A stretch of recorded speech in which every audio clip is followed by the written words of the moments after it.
guys, big shoutout sa inyong lahat. So dito ako ngayon sa Hungary. So kahapon nasa Austria ako. Ngayon ay nandito ako sa Hungary. So galing akong Austria, pinapunta ako dito sa Hungary. So dito ako ngayon sa truck washing. So kakatapos ko lang mag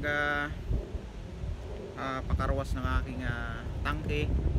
So bago kasi yan kakargaan ulit, hugasan muna, papahugasan, tapos magkakaroon ng certificate para doon sa pagkakargaan ulit ay kailangan yung certificate na nagpapatunay na nahugasan na yung tangke. So ang next loading ko ay dito sa Hungary mga idol. So dadaling ko sa Belgium. So ang ikakarga kong next product ay sunflower oil na refine. So dadaling ko yan doon sa factory ng potato chips. So doon ko naman dadalhin yan. So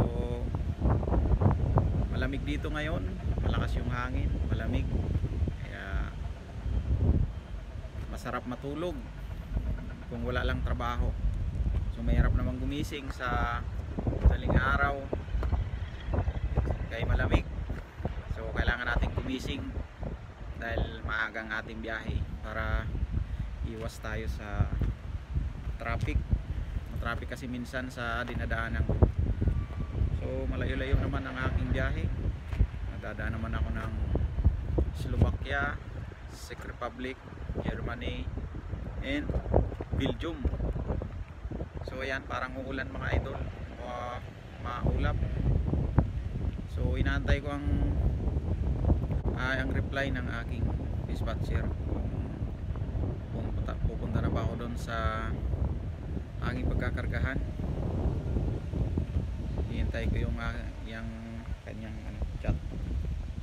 So shout out sa mga followers ko dyan at sa mga silent viewers ko dyan sa nanonood ng aking vlog. Sa mga katrackers na nasa Europe, shout out sa inyo mga buddy. Ingat palagi sa biyahe nyo. Medyo maulan ngayon, madulas yung kalsada. So ingat tayo sa pag-drive natin.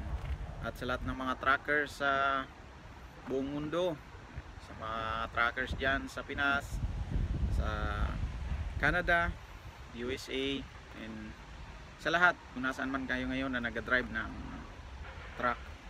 So dito ako ngayon sa labas, sarap yung hangin, malamig.